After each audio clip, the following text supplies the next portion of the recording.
to the Fit Summit Entrepreneurs Network. Today we are joined together with Lara Morgan, the founder of SCENTERED. Thank you for joining us today, Lara. It's an absolute pleasure to be interviewing you. Lara, could you tell us more about your business, just exclusively for our viewers, just to get to know you better? Yeah, I mean, I'm a clueless entrepreneur that's had a journey that's, originally sold to hotels. I sold all the miniatures, so I'm a sinner because I've created the plastic ocean. And I very luckily sold that business 12 years ago. I'm one of those very few, I think you have to have luck to exit any business, but I exited that business 12 years ago. And since then, I invest in wellness propositions. So SCENTERED is my baby because it's my own personal journey. So I'm always slightly biased. And actually, this is my QVC backdrop because we're doing QVC sales. So I just thought it'd add some color. But, I've also got a brand called Kit Bricks. I've been involved in other brands. I recently exited Dry Robe. I have an amazing luggage brand, which is so in trouble because we supply crew. That's called Gate 8. But also I'm very lucky to have a yoga brand called Yogi Bear. And it's been an extraordinary journey because I think the truth is there are ups and downs during COVID. And I have also a hotel supply brand, which is pretty much dormant at the moment, and it's been miserable. But so I have a bit of a mix, but I am a jack of all trades. I'm a master of none. But if I was to say I had any skills, I'm a little bit of a salesperson by trade, and I love it. Lara, for actually being so short and sharp with your answer. I don't think anyone could have actually just summarize your company and summarize your personality in few words as well. So thank you so much for sharing that. I'm going to move ahead with the first question, which is, what big problem are you trying to solve internally and within your company that could transform your business externally? It's a great question, actually. So the problem right now, I'm living in England, and I've traveled sometimes 221 days a year, which is how actually SCENTERED came about. I wanted portable mindful therapy. But actually the truth is that, our government have not managed COVID particularly well. And I think there's a massive fatigue around the world. And there's definitely, very sadly, huge decline in mental well-being. And for many years, the health industry has talked about wanting to support the 4 pillars of wellness and, the nutrition piece and the exercise piece. But actually people always forget the mindful piece. And this is where, I was brought up in a military background, and it's sort of mind over matter. And I'm like, oh, and actually, sometimes things are really tough. And, also you're British. So you sort of, people are expected to have the stiff upper lift. And actually, I'm delighted to say that now more people are talking about the stresses and strains of life and the challenges and the reality that also life is not today what it was 100 years ago. So the idea that you can be a stiff upper lip when 75% of suicides are men, that's outrageous, right? And, I've had personal direct experience of self-harm, through stress. I personally have had breathing issues because when I was running my first big business, you're trying to juggle 3 children. I at the stage I sold, I had 3 children under the age of 6, and I'm, 39 years old, and I'm in my last year traveling 221 nights, and I'm trying to stay fit and healthy, and I'm a swimmer a bit, and now I'm more of a triathlete. But, if we could solve the freedom and the trust that people come to our business, and actually we've always been remote. So the one upside of my group is I just trust people, right? I trust you. So when we changed to working from home, we didn't have an office. We had my London flat, and it was like, just crack on. So we didn't have a blip from that point of view. But what we now have is, I'm running company calls at 3 p.m. with 2 boxer dogs running in a forest because actually I need to see the daylight. I'm human. And I'm trying to say to my team, trust me when I say I trust you. Because if I can then take that out into the global wellness community, where I think there's somewhat of a disjoint in the belief about, product that is mental well-being.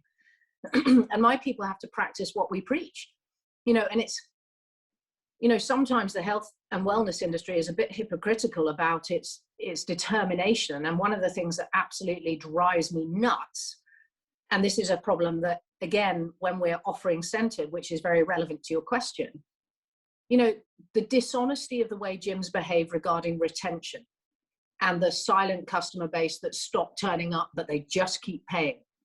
For me, I hope that's something that absolutely changes, because we've seen amazing dynamism of gyms going online and offering, you know, video technology and recordings, and, you know, my yoga brand Yogi Bear is doing it. But if we can do the joined up writing about genuinely caring for that customer throughout, because the truth is, the mind is the first thing that says bottle of wine, glass of wine, Friday night, we'll go to the gym, then reward myself. I'm still having the wine, by the way. You know, but that's the reality. And we forget the head and the heart, the motivation piece and the support piece. And it can be a tiny thing, right? But I think it's really important to connect how we behave in leadership with how we want to live our lives and be more real.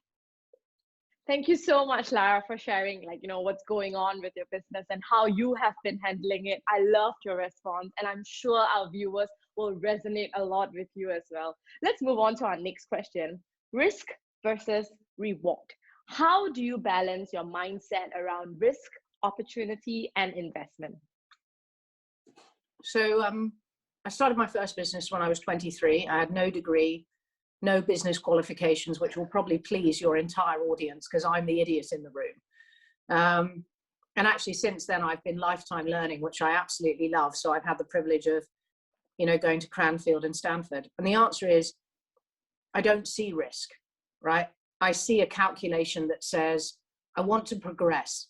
So I literally do the research, the review, the trend spotting. I'm religious, if you like, about trying to become an expert in my field, and I'm loving learning about the fitness industry. But the answer is that you can't stand still, you can't be complacent, because somebody's overtaking you, and business is a competition, right? And so the faster you move, the better the decisions you make, and even the speed of mistake making matters. So make loads of mistakes and make them really quickly, but I don't see it as risk and reward. I just see it as progress. That's really great that you mentioned it. And the fact that you actually mentioned make a lot of mistakes and, like, you know, recover from it faster.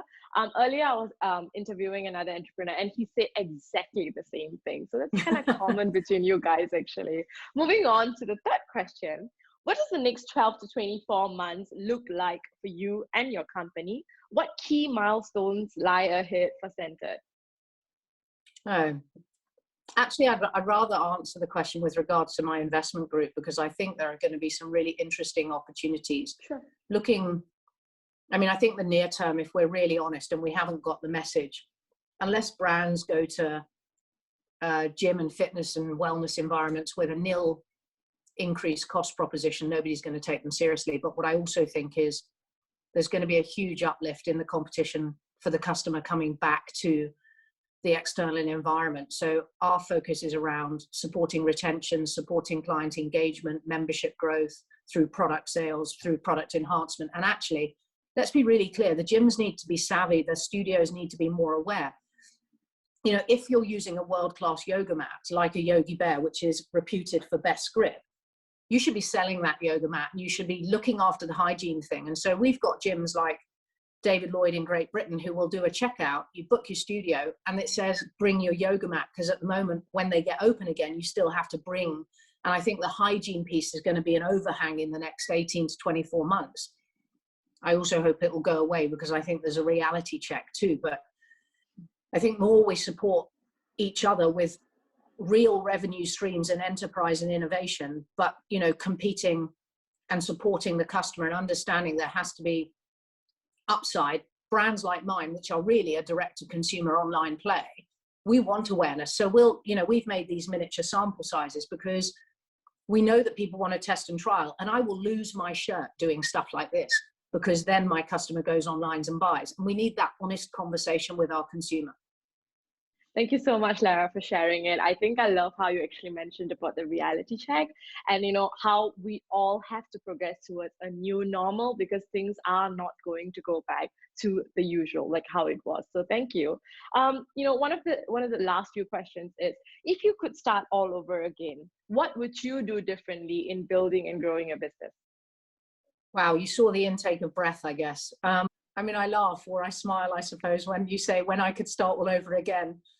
Enterprise is a really tough game. It's brutal. And the one very big thing I learned in the first rodeo when I sold my first big business, and I'm making another few big businesses now, which makes me laugh because, the excitement of growth really is inspiring and gets me up in the morning. But actually, you're catching me on a good day because God knows I have bad days. So the answer is, if I could start all over again, I'd be more educated. I'd get closer, quicker. And don't get me wrong, my finances were pretty good, but I still think analytics is even, now we know what we know, and now we can trap data the way we trap data, and we can really use data to understand the consumer journey, the relationship, the different kind of consumers we have and the way they make their decisions. If I could start all over again, I would have understood AI earlier, and my database would have read that AI, and I would have segmented in a better way. So we're having to do all of that, but we're learning. And, in that starting again, then I could be even more authentic with a customer that I know just requires a little booster, and we could serve the customer better. Because I think ultimately, people talk about digital being at the heart of the business. Digital is an absolutely critical underpinning. But the truth is, the customer has to be at the heart of our business. So the more we know about them to really serve their value, then they come back, and that I'm passionate about. Thank you so much, Lara, for answering that. I don't think anyone could have put it any better. You have to keep the customers as the heart of your business. That's when your business will grow. You will be able to do better. Thank you for answering that. Final question. Can you share a business lesson or a mantra that you learned that still rings today? I think I'll share two, probably, because I can't help myself. I'm a salesperson. I want to give value. I mean, the first one is, you are going to meet as an entrepreneur, and we will continue to meet challenges. And, this has been a real ready reckoner, particularly for those that didn't have their balance sheet in order, or perhaps maybe got caught a bit short because they were overstretched. But I don't think that should. I think you've got to push boundaries. But equally, I'd like to give a physical skill set, which is my mantra in my business is stop, inhale, and reset. And actually that applies to my life. And I'm deadly serious about this. As a child, I was very competitive, wanted to win. And I take that into business, and I'm very proud of that. But actually, dare I say it, I finally learned, maybe some of the time, that it's better to stop and have a recheck and then progress. So that's the stop, inhale, and reset, because I might choose, because I think a bit harder, to do more completeness, to go in a better direction. And actually, the stop, inhale, reset is also to say to your audience, in business, sometimes you just have to stand back and go, I need a review. So it's like the rewrite of the things to do list. Thank you so much for sharing this, Lara. I think it's amazing. It kind of resonates with what I've read before. I just read this yesterday in a book that actually said that, if that you have a problem, it's going to be the same problem the next day. But what happens when you sleep on it is that your perspective will change, like how you view it first and how you view it the next day. So it kind of resonates with whatever you say. Thank you so much, Lara, for being in our Entrepreneurs Network, for giving us this amazing interview. Would you like to share some final words before we exit this? I never think I should have any right to share final words, because, I am the unqualified, ever learning, flying by the seat of my pants. But I do believe in routine. I believe in discipline. And I think that the one thing that I would say, and clearly I have stated I am biased, but people are going to have to sell professionally. They're going to have to sell commercially, and they're going to have to be infectious with pride and determining that their product will evolve. And it won't be the product it is today, tomorrow, because if it is, someone's beating you, they're over innovating. So what I would say is, if you're not comfortable with constant change, then this is not the role for you in terms of enterprise, because you've got to get comfortable with constant evolution. And I wish you well.